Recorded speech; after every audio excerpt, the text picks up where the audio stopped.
दोस्तों अगर आपके पास जियो एयरटेल या वी का सिम है या बीएसएनएल का सिम है तो आज की जो वीडियो है आपके लिए बेहद महत्वपूर्ण होने वाली है। क्योंकि पिछले कुछ दिनों से सोशल मीडिया जैसे व्हाट्सएप, फेसबुक, इंस्टाग्राम इस पर एक खबर तेजी से वायरल हो रही है कि सिर्फ 44 रुपए के रिचार्ज में आपका जो मोबाइल सिम है वो पूरे 365 दिन तक चालू रहेगा।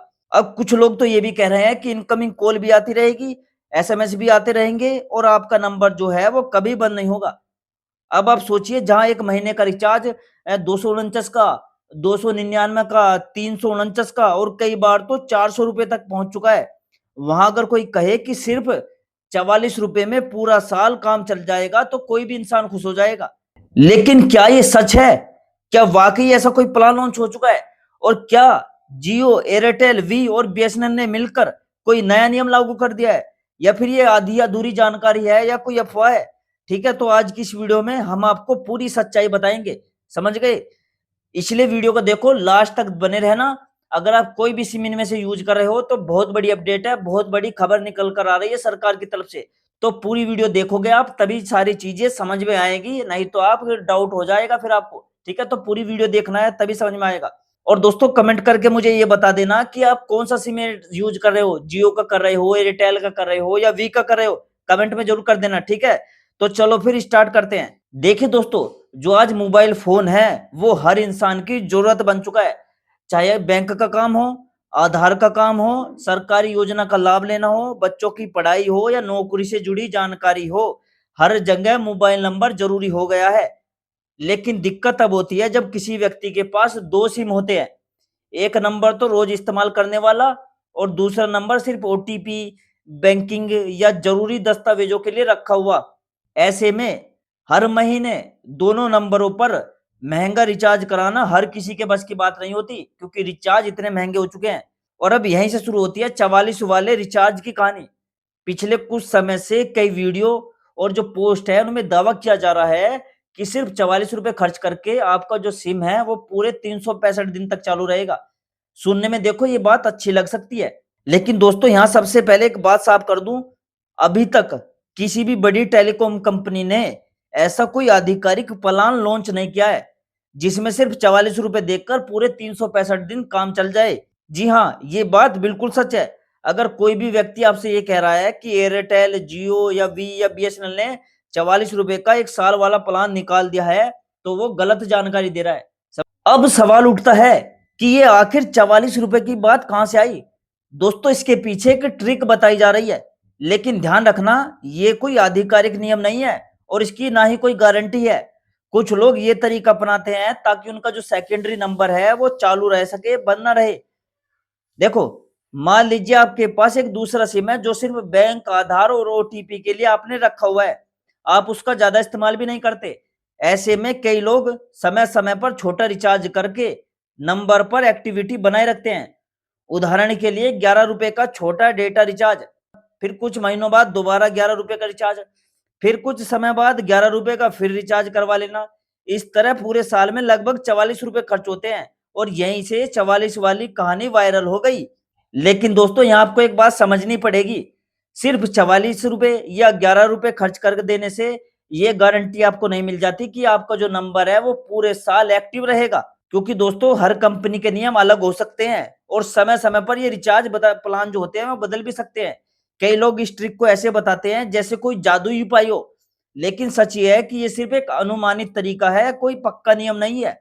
अब जरा सोचो, अगर आपका जो नंबर है वो बैंक खाते से जुड़ा हुआ है, आधार कार्ड में जुड़ा हुआ है, गैस कनेक्शन में आपने दे रखा है, पेंशन से जुड़ा हुआ है या किसी भी सरकारी योजना में लगा हुआ है, तो क्या आप सिर्फ सोशल मीडिया की एक ट्रिक के भरोसे अपना नंबर छोड़ दोगे? बताओ, बिल्कुल नहीं छोड़ोगे ना, क्योंकि अगर नंबर बंद हो गया और बाद में किसी दूसरे व्यक्ति को आवंटित कर दिया गया नंबर, तो आपकी परेशानी कई गुना बढ़ जाएगी, आपका नंबर चला जाएगा, फिर बैंक ओटीपी नहीं आएगा, आधार में आप कुछ चेंज नहीं कर सकते, सेवाएँ रुक सकती है, सरकारी योजनाओं की जानकारी आपको नहीं मिलेगी और आपका नंबर अपडेट कराने के लिए अलग-अलग कार्यालयों में, ऑफिस में आपको चक्कर काटने पड़ेंगे। दोस्तों कुछ समय पहले राज्यसभा में ये मुद्दा उठाया गया था कि आखिर टेलीकॉम कंपनियां रिचार्ज खत्म होने के बाद इनकमिंग जो सुविधा है वो क्यों बंद कर देती है? वो क्यों बंद होती है भई ये सुविधा? ये तर्क दिया गया कि देश में लाखों लोग ऐसे हैं जिनकी इनकम जो है वो बहुत कम है, वे सिर्फ कॉल रिसीव करने और जरूरी मैसेज प्राप्त करने के लिए फोन रखते हैं। क्योंकि ऐसे ऐसे लोग होते हैं किसी पर फोन चलाना ही नहीं आता, सिर्फ रिसीव ही करना आता है। बहुत से ऐसे लोग हैं और ऐसे लोगों पर बार बार महंगा रिचार्ज करने का बोझ क्यों डाला जाए, बताओ। इस मुद्दे ने लाखों लोगों का ध्यान खींचा है, क्योंकि ये करोड़ों मोबाइल उपभोक्ताओं की समस्या है। ठीक है, पूरे देश में ये समस्या है। अब जरा अपने आसपास देखो, गांव में, कस्बों में और छोटे शहरों में कितने ऐसे लोग हैं जो महीने में बहुत कम कमाते हैं। ठीक है, उनके घर में दो दो या तीन तीन मोबाइल नंबर होते हैं। एक नंबर परिवार के काम के लिए होता है, एक बैंकिंग के लिए और एक बच्चे भी रखते हैं। ऐसे में हर नंबर पर बार बार रिचार्ज करना आसान नहीं होता। मान लो 349 रुपए का रिचार्ज हो रहा है, तो महीने में 1000 रुपए का खर्चा तो मोबाइल मोबाइल का ही हो गया। अब जो गरीब आदमी है वो देखो कैसे इतना भारी खर्चा उठाएगा। और यही वजह है कि जब 44 रुपए वाली खबर सामने आई तो लाखों लोगों ने राहत की सांस ली थी कि यार ये रिचार्ज प्लान तो बहुत बढ़िया है। लेकिन दोस्तों, सच्चाई जानना आपको जरूरी है जो मैंने आपको बताई दी। कई लोग सोचते हैं कि अगर उन्होंने छोटा रिचार्ज कर दिया तो उनकी इनकमिंग कॉल हमेशा मिलती रहेगी। लेकिन दोस्तों, सच्चाई ये है कि कंपनियों की जो सेवा शर्तें हैं वो अलग अलग होती है। किसी कंपनी में कुछ सुविधा बनी रह सकती है, किसी में नहीं रह सकती। इसलिए किसी भी वीडियो पर आंख बंद करके भरोसा करना सही नहीं है। ठीक है, ये जो 44 रुपए वाली जो वीडियो वायरल हो रही है कि 44 रुपए में जो रिचार्ज है पूरा महीना चलेगा, पूरे साल चलेगा, वो गलत है। सबसे अच्छा तरीका यह है कि आप अपनी कंपनी की जो आधिकारिक वेबसाइट है या जो ग्राहक सेवा है उससे आप जानकारी प्राप्त कर सकते हो। वहां पर आपको बेहतर जानकारी मिल पाएगी। अब बात करते हैं उन लोगों की जो कहते हैं कि पहले ऐसा नहीं था, पहले रिचार्ज नहीं कराना पड़ता था, इनकमिंग कॉल आती रहती थी। और ये बात दोस्तों काफी हद तक सही भी है। एक समय था जब बाजार में कई टेलीकॉम कंपनियां मौजूद थी। लोग एक कंपनी से दूसरी कंपनी में आसानी से चले जाते थे। प्रतिस्पर्धा ज्यादा थी, कंपटीशन ज्यादा था। लेकिन समय के साथ कई कंपनियां बंद हो गई या दूसरी कंपनियों में मिल गई। आज बाजार में कुछ बड़ी कंपनियां तीन ही मौजूद हैं। एक तो जियो हो गया, एक एयरटेल हो गया, एक वी हो गया। ठीक है, एक जो सरकारी कंपनी बीएसएनएल, एक वो रह गई। तो बस यही कंपनी बची है। इसलिए अब लोगों को लगता है कि हमारे पास यार ऑप्शन कम है, क्योंकि तीनों के रिचार्ज ही सेम है, कोई सा भी रिचार्ज करवा लो। एक बीएसएनएल जो है उसमें सस्ता मिलता है, उसमें नेटवर्क नहीं आते। ठीक है, तो उसमें ये दिक्कत है। तो भैया ऑप्शन क्या है, यही ऑप्शन है, यही रिचार्ज कराना पड़ेगा आपको। अब जरा सोचो दोस्तों, आपका जो बैंक अकाउंट है जिस नंबर से जुड़ा है वो नंबर बंद हो गया, बाद में वही नंबर किसी दूसरे व्यक्ति को मिल गया, ऐसे में क्या क्या समस्या हो सकती है। ओटीपी गलत व्यक्ति को जा सकता है और जो आपकी बैंकिंग सेवाएं है वे रुक सकती है। तो बहुत सारे काम अटक सकते हैं एक नंबर के जरिए अगर आपने रिचार्ज नहीं कराया।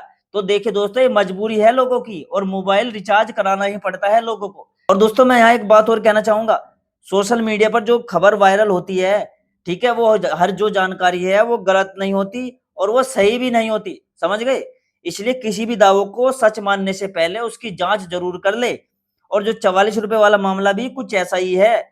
लोग इसे एक जादुई प्लान की तरह प्रस्तुत कर रहे हैं, जबकि वास्तव में ये एक ट्रिक के रूप में आपको बताया जा रहा है।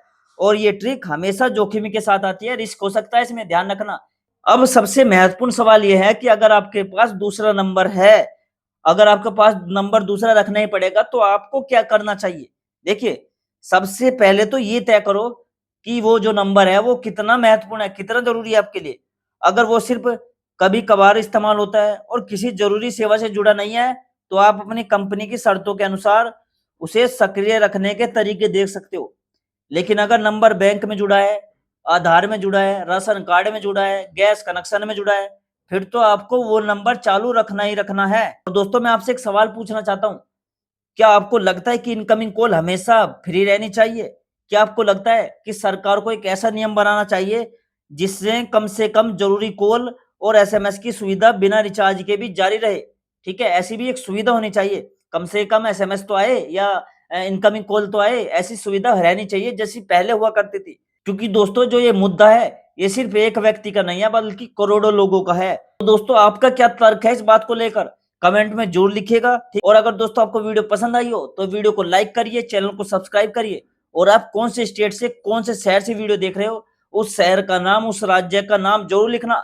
और इस वीडियो को ज्यादा से ज्यादा लोगों तक भेजो, शेयर कर दो, अपने फेसबुक में शेयर कर दो, अपने व्हाट्सएप में शेयर कर दो। ठीक है, स्टेटस पर लगा दो, स्टोरी पर लगा दो। ठीक है, क्योंकि दोस्तों जब लोगों तक आवाज पहुंचती है, लाखों लोगों तक वीडियो पहुंचती है, तब सरकार तक भी आवाज पहुंचेगी। ठीक है, तो ये सुविधा हम कोशिश करेंगे कि जल्द से जल्द लागू। तो वीडियो को लाइक शेयर जरूर कर देना। ठीक है, और मैं मिलता हूं दोस्तों आपसे अगली वीडियो में एक नई खबर, एक नई जानकारी के साथ। तब तक के लिए दोस्तों जय हिंद, जय भारत।